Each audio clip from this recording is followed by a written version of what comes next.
Eu sou Jade Tavares e você está em mais um episódio do Repercuta Podcast. Um abraço para você que vem acompanhando meu trabalho por aqui em todas as plataformas. Tenho também a página lá no Instagram, Facebook, onde também venho postando conteúdo. E a gente vai para mais um Causos de Bateristas, como você viu aí no título. E sem enrolação, vamos direto para as 3 histórias desse episódio. A vida de Artemus Pyle pós Learning is Learning e suas produções, esclarecendo seu período na banda, a demissão de Fredrik Andersson do Amon Amarth e o baterista Sigmund Vorsten deixando a banda da Aurora depois de gesto com conotação racista.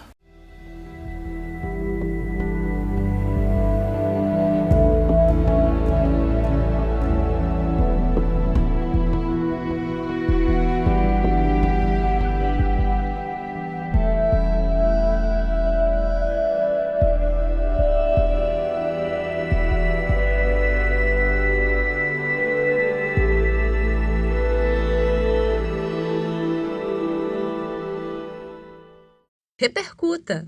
Thomas Delmer Pyle, mais conhecido como Artemus Pyle, é um músico americano, baterista, e que se notabilizou compondo a formação clássica da banda de surf rock Lynyrd Skynyrd.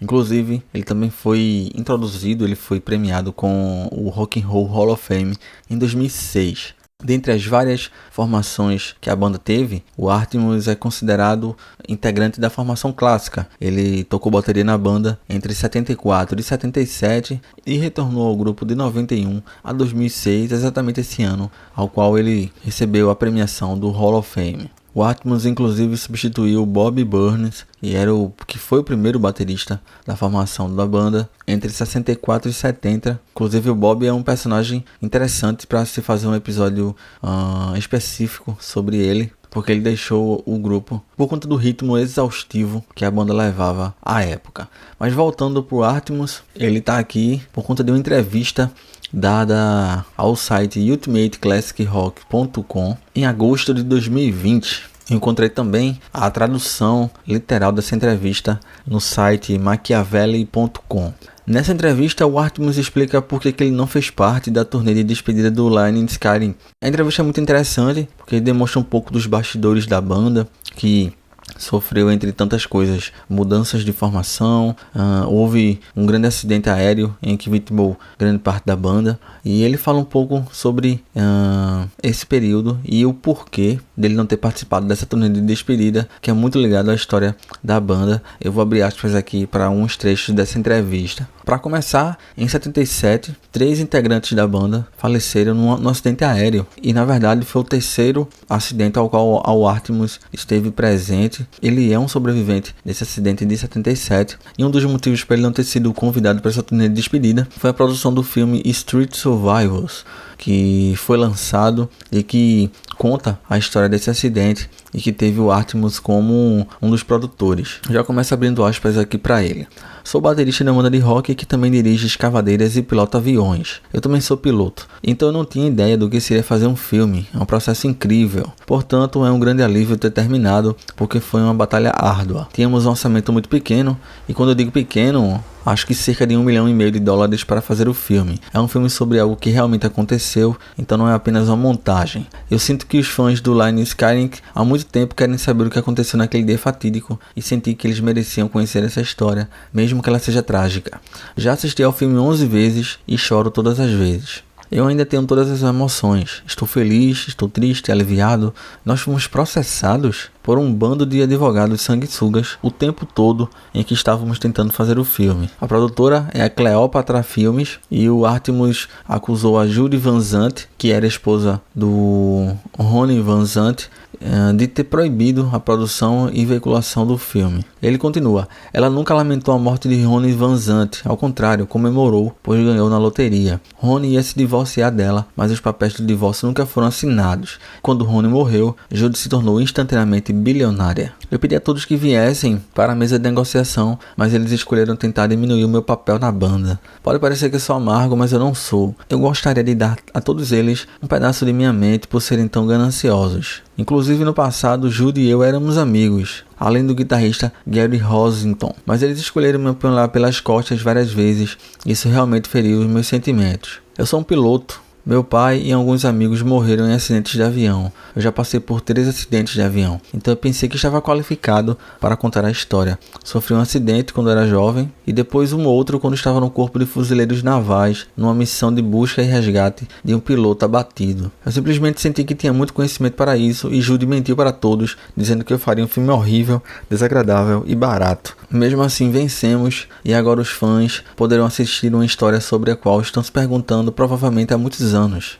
Mesmo com todo esse ruído, vale lembrar, como eu falei no início do episódio, que o Artemus participou da indução da banda no Rock and Roll Hall of Fame e também ele participa do documentário If I Live Here Tomorrow da banda. Na entrevista, o Artemus também continua acusando a Judy Van Zandt de não ter contribuído com a banda e apenas ter sido uma sombra ali do Ronnie. Na continuação da entrevista, Artemus explica também que se dedicou bastante à montagem do Street Survivors e tentando dar maior veracidade e a maior fidelização de como foi o acidente na narrativa do filme. Por fim, o Artemus ainda explica que após a saída dele da banda, a maior parte dos bateristas que ocuparam o espaço acabaram não se adaptando. Falando ainda sobre o filme, ele explica que tudo que foi retratado no filme aconteceu e há apenas algumas pequenas coisas que aconteceram até certo ponto, mas é um retrato preciso. Como digo no começo do filme, algumas pessoas que estavam no avião têm uma lembrança totalmente diferente, mas nunca fiquei inconsciente e me lembro de tudo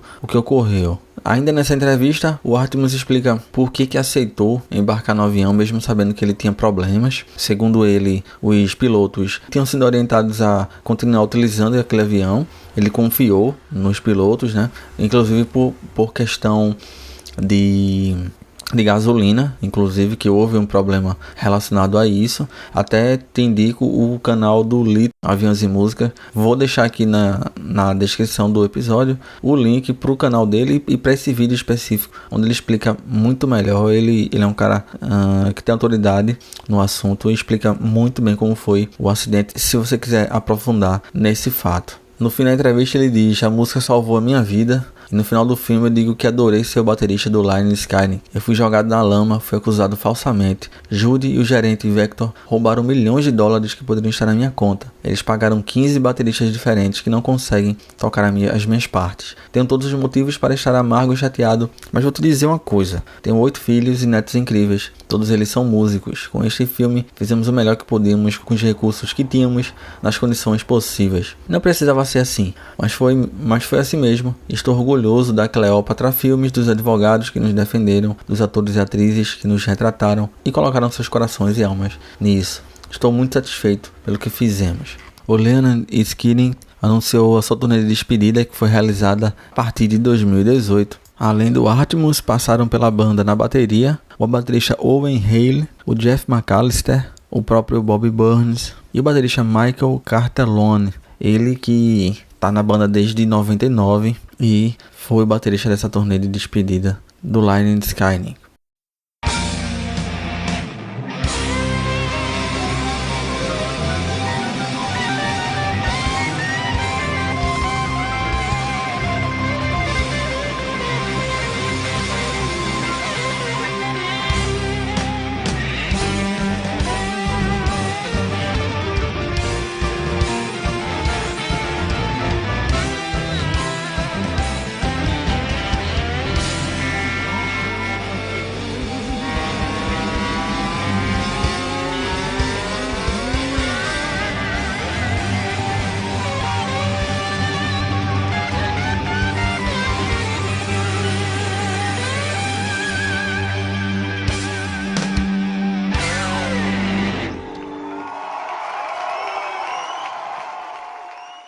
Fredrik Andersson é um baterista sueco e que se destacou na banda de death metal melódico também sueca Amon Amarth. O Fredrik esteve na banda por volta de 98 até 2015, quando foi expulso.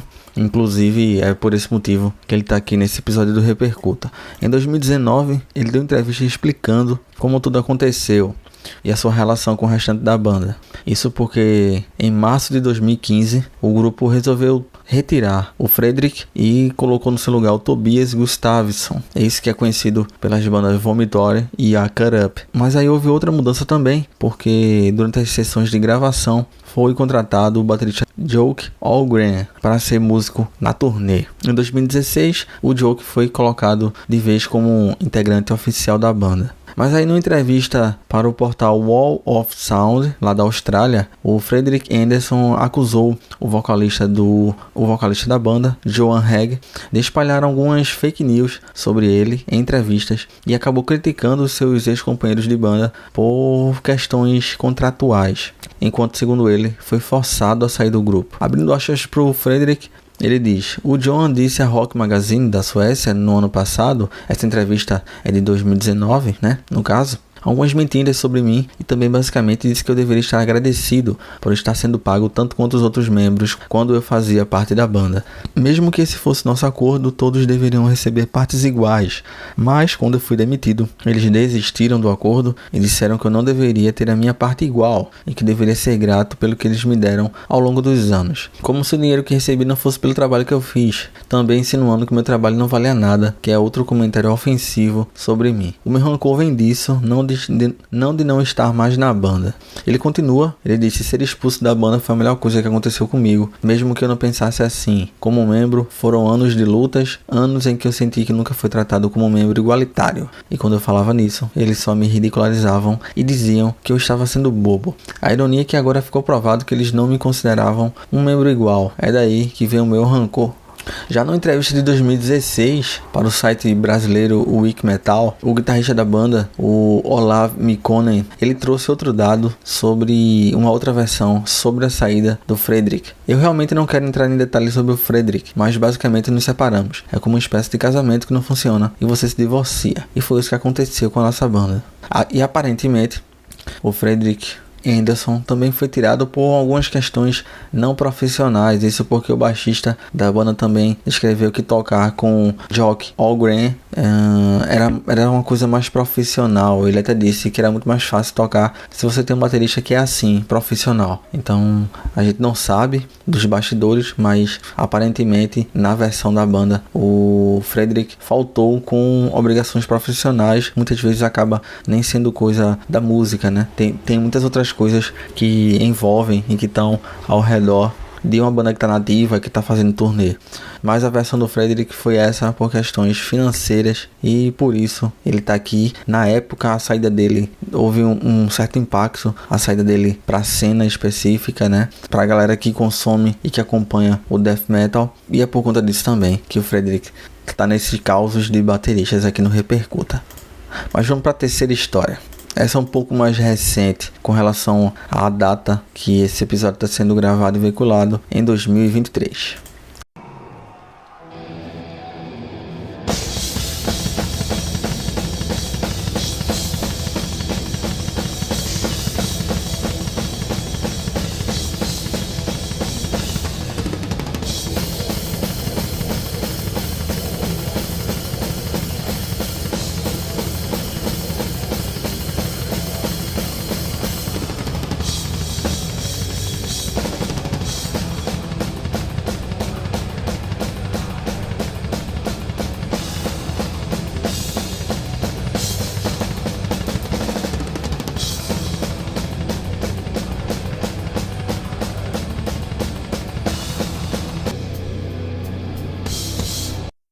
O baterista Sigmund Versten compunha a banda da cantora Aurora. E na apresentação do Lollapalooza 2023, um dos shows mais bem avaliados, inclusive, eu também falei um pouco sobre esse show no episódio 76, que eu falei dos bateristas presentes no Lollapalooza 2023, na versão brasileira, no caso. Mas uma coisa que chamou atenção negativamente e que internautas na época perceberam e logo repercutiu pela internet até um desfecho que eu vou contar mais à frente.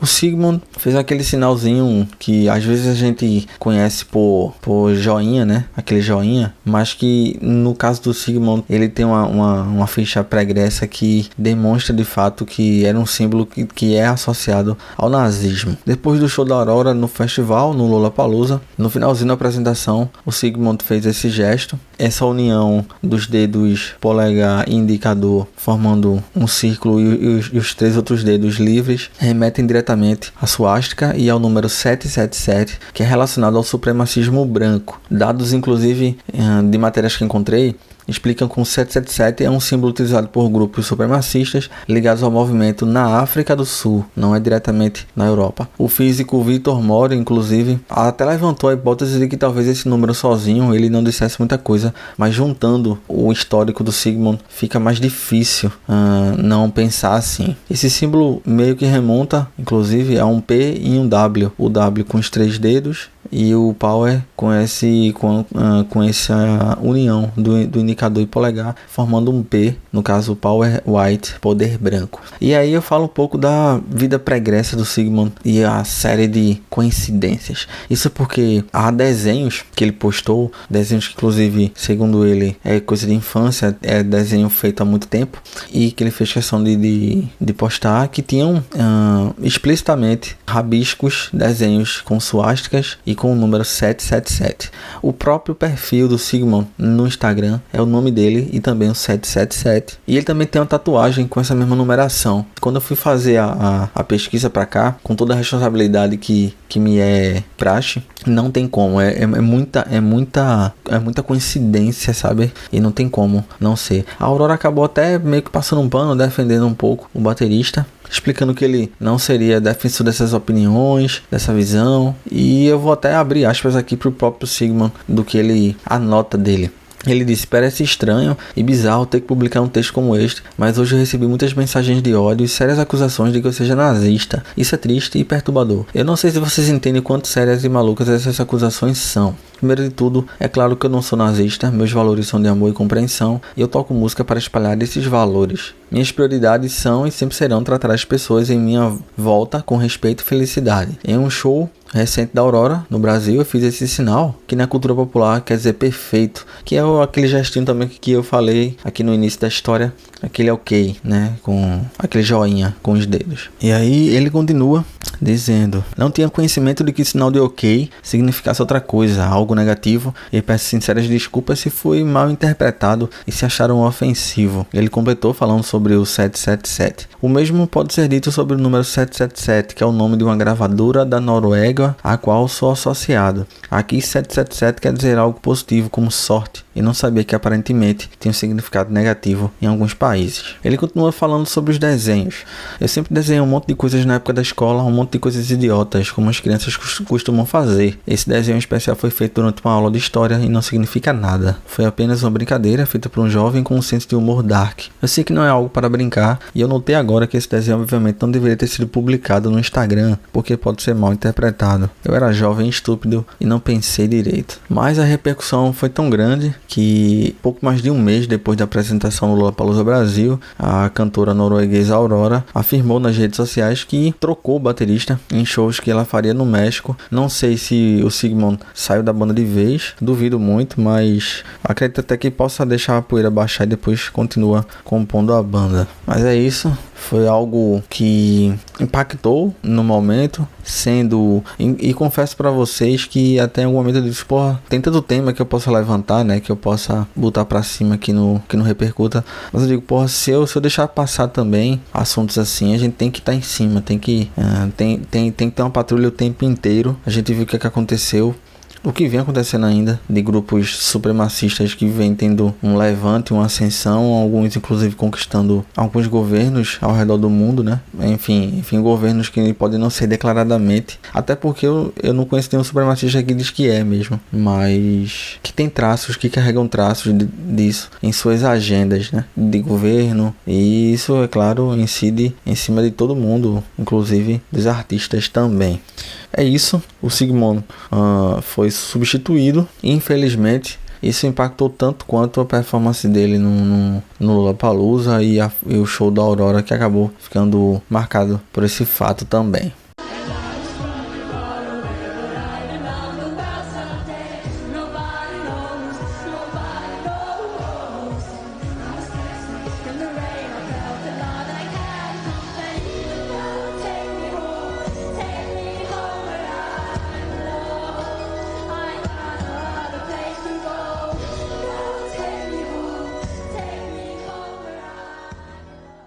E é assim que eu encerro mais um episódio do Repercuta Podcast. Espero que tenha curtido e vamos em frente para compartilhar mais uma história nesse mundão de bateria, percussão, no mundo do ritmo. Eu sou Jadir Tavares, baterista, produtor audiovisual e podcaster. É um prazer ter você por aqui. A gente se encontra, a gente se escuta no próximo episódio do Repercuta. Um abraço.